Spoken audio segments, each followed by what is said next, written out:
Ito po ang atin pong halaman na need po nating i-transfer na po sa ibang paso, sa malaking paso. At talaga naman po nakakaawa na po at putok na po sa kadamihan na po niya.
Hello po, magandang umaga po sa inyong lahat. Ako po si Sir Benji, ang inyo pong Sir Plantito. Nandito po ulit ako sa garden. Tatapos ko lang pong magwalis-walis, magdilig-dilig, yung pong normal pong routine din sa garden. Kumusta po kayo? Kumusta po ang inyong mga halaman?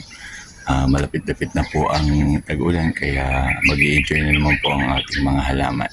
For today's video po, ang gagawin po natin ay atin pong ipopropagate po ang ating pong isa pong kapamilya po ng snake plant na talaga naman pong sumobra na po ang dami sa isang pots at pumutok na nga po yung pots ay nakakaawa din naman po. Kaya po ang gagawin po natin, ipaglilipat po natin siya, paglalagay po natin yung halamang ito sa iba't ibang mga pots para po makahinga-hinga naman po ang halaman dahil talaga pong siksika na kaya pumutok. At papakita ko po sa inyo yung halaman, papakita ko po sa inyo ang ating mga pag-ripat po o pagpapropagate po ng halaman ito. Mamaya po after po ng ako po ay makapahipahinga at may handa po yung mga gagamitin ko sa pag-ripat at pagpapropagate.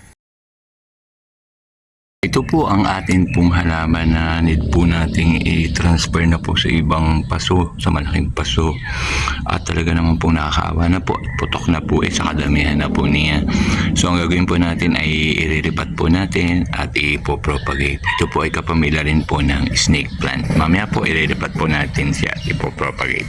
Ito po ang isa sa mga pots po na paglalagyan ko po ng ating ipopropagate po na kapamilya po ng snake plant. Kasi po ito po ay malaki din paso, pwede po din siya ditong ilagay. Pag po natin na iripat na o na-propagate na po ay papakita ko po sa inyo kung saan ko po ipinaglalagay para po may idea po kayo kung saan ko po itinaransfer o inilipat po yung mga halaman po na talaga naman pong sobra ng dami. Kaya po mamaya po papakita ko po ulit sa inyo. Ayusin lang po natin para po mas maganda pong tingnan. Ito po ang pots naman po na nakaready na. Dito po natin itatanim yung ating pong iriripat na halaman. Kita po ninyo ang ating pong iriripat na halaman ay talaga naman pong hindi na po magkasya sa pots po at basag na. Ito na po siya na maalis po natin doon po sa pots. Talaga pong napakadami na paghihiwa-hiwalayin po natin. Kasi po hindi na kung sa ano po ay hindi na po makahinga. Ito po yung pots po niya ay kita po yung basag na. Gagawin po natin sa halaman, paghihiwa-hiwalayin po natin.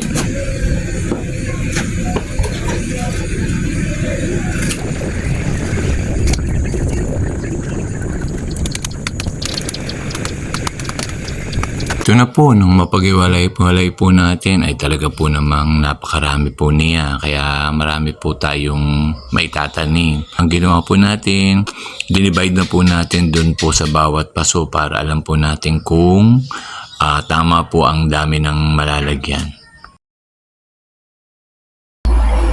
Merienda po muna tayo at napagod po ako doon sa paghiwalay po noong halaman. Medyo nakakapit-kapit na po. Medyo nahirapan po. Kaya po pahinga po muna. Mamaya ko po siya naman paglalagay po sa pots.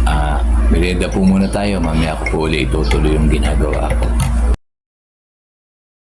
Ito na po ang ating pong nairipat na diligan ko din po. Medyo marami-rami po.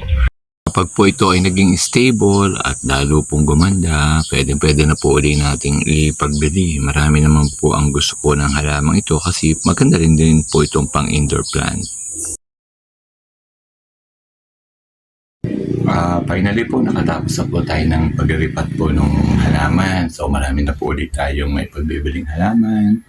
Masaya na po tayo. Nadinin na po ako sa kwarto. Ako po nililinis na po ng katawan at medyo malakit na po, pagod na po. Kaya po, pero masaya naman po. So hanggang dito na naman po. Maraming pong salamat sa panonood. Bye-bye po.